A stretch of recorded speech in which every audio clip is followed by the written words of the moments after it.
What's up, everybody? Fortnite Reload has a new desert map, but more importantly, a refreshed loot pool for zero build. But the pump and tack are gone.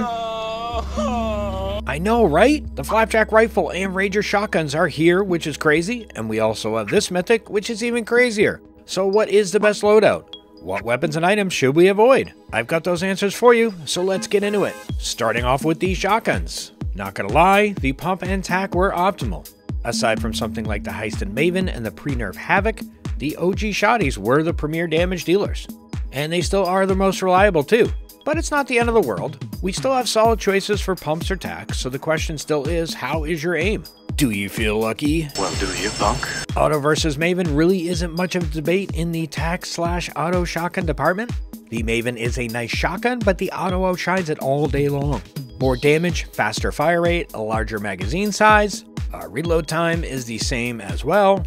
For the pumps, we have the Thunder and the Striker. The Thunder isn't bad, but the spread is a rectangle, not a square, as we can see here on screen. If you wonder why the Thunder isn't a very effective shotgun, that is probably why. Wider spreads are bad. Remember the Evo Chrome shotgun?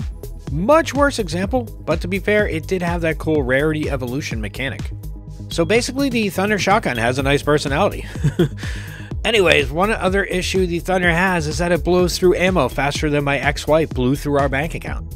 But thankfully this isn't as big of a problem in Reload as it is in real life, but something to keep in mind. So yeah, it's Striker Pump all the way. An interesting thing is that it actually has a tighter spread than our old friend, the classic Pump.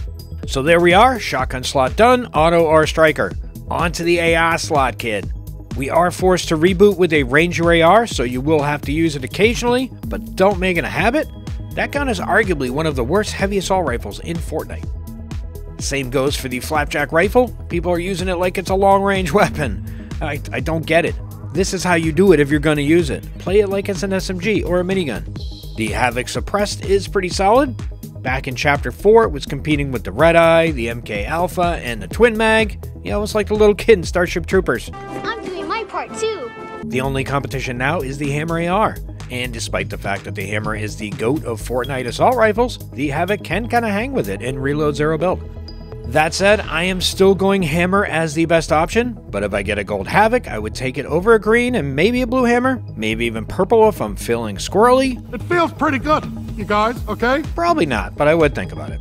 Next up are the utility slots. Nothing has changed here, which is good. Mobility, of course, goes in the other utility slot. I prefer grapplers myself, only because the max is 10 versus 6 for the shockwaves. But I totally get it if you run shocks. A grappler can't get players out of bunkers. It can't put people in the storm. Crash pads are good for team modes, don't be napping on them like you would in solos. One slot for your cover. Bunkers are optimal, and bubbles are really good too. And play the right side of the bubbles, just like any other cover. You can always play behind them as well. You don't always have to operate from inside. Too many players stand in the middle of them, or they don't use them as a piece of cover. You know, pretend that the bubble is a round wall.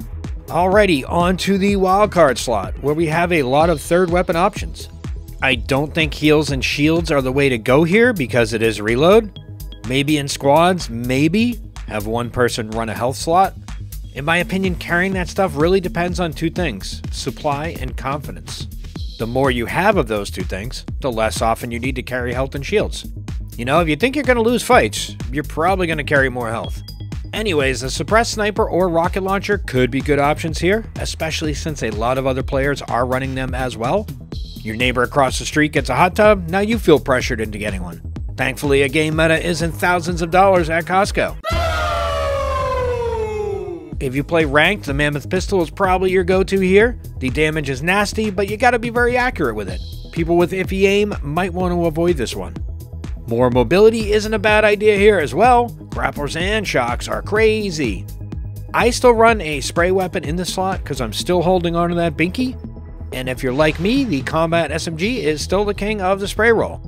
The suppressed pistol isn't a bad spray option as well, but like with almost all silent weapons in Fortnite, they do a few less points in damage as a trade-off for that silence.